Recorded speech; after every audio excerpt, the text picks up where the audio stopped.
what we do as a people is that we are often overly impressed with people who look humble, only to find out that they have hidden lives of great success, and they wear uniforms like actors in plays because that's what you require.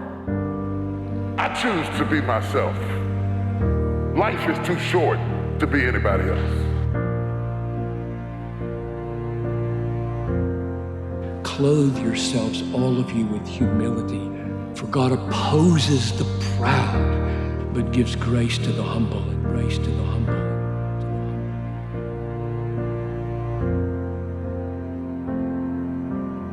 Before the devil was called Satan, his name was Lucifer, and he was actually an angel created by God to dwell in heaven and to worship God along with the other angels. He suddenly began to develop pride in his heart, and he began to exalt himself over God. When Lucifer started to exalt himself above God, he was essentially saying, God, I know better. When we walk around with a spirit of pride, we're essentially saying, God, I know better.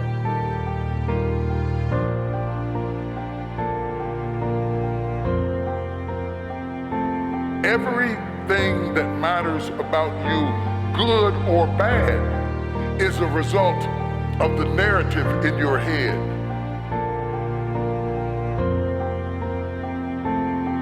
When I sin, I am disobeying God's ways, God's standards for how to live life.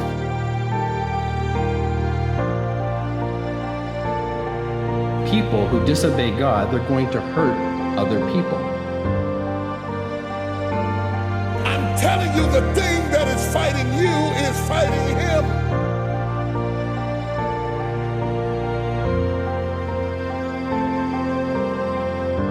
Wisdom is an unusual insight into life in people.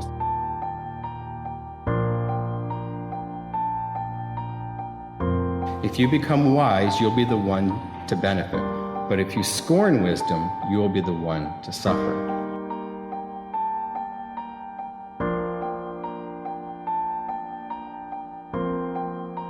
God's ways are not easy, but his way is right, and it leads to life.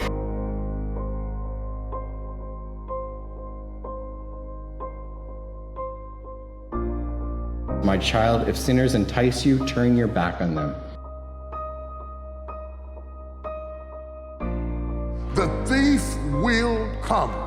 Jesus told you he would come. Jesus said he would come. Jesus declared he would come. Why are you shocked that the thief has come? You can't just assign God a post in your army, using him for your agenda, that this is not about you. The battle is not yours. It belongs to God. When you get that twisted, you become God over the battle, and you start manipulating everything that comes in your life, trying to get the victory. You need to understand this battle is not yours. It belongs to God. God says in his word, our battle is not against flesh and blood. Our battle, our struggles are not against flesh and blood. Our battle is against the rulers, against the authorities, against the powers of this dark world, and against the spiritual forces of evil in the heavenly realms. Our battle is not against flesh and blood.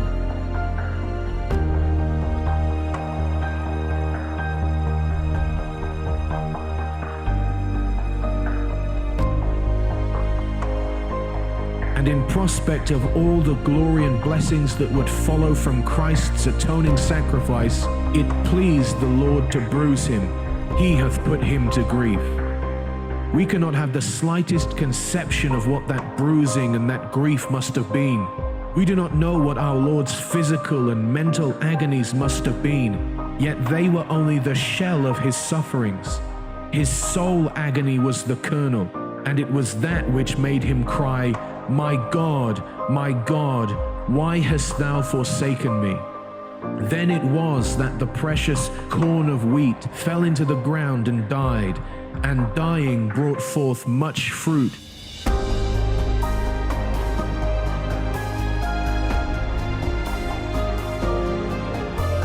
Beware of false prophets, which come to you in sheep's clothing, but inwardly they are ravening wolves. Ye shall know them by their fruits.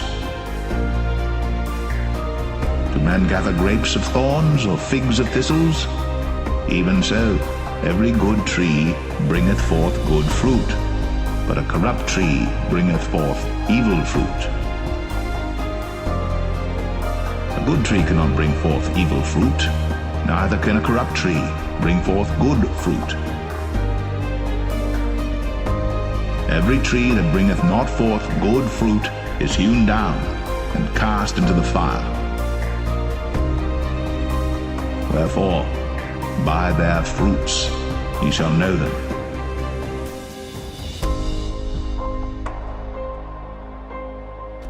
The words of the wicked are like a murderous ambush, but the words of the godly save lives.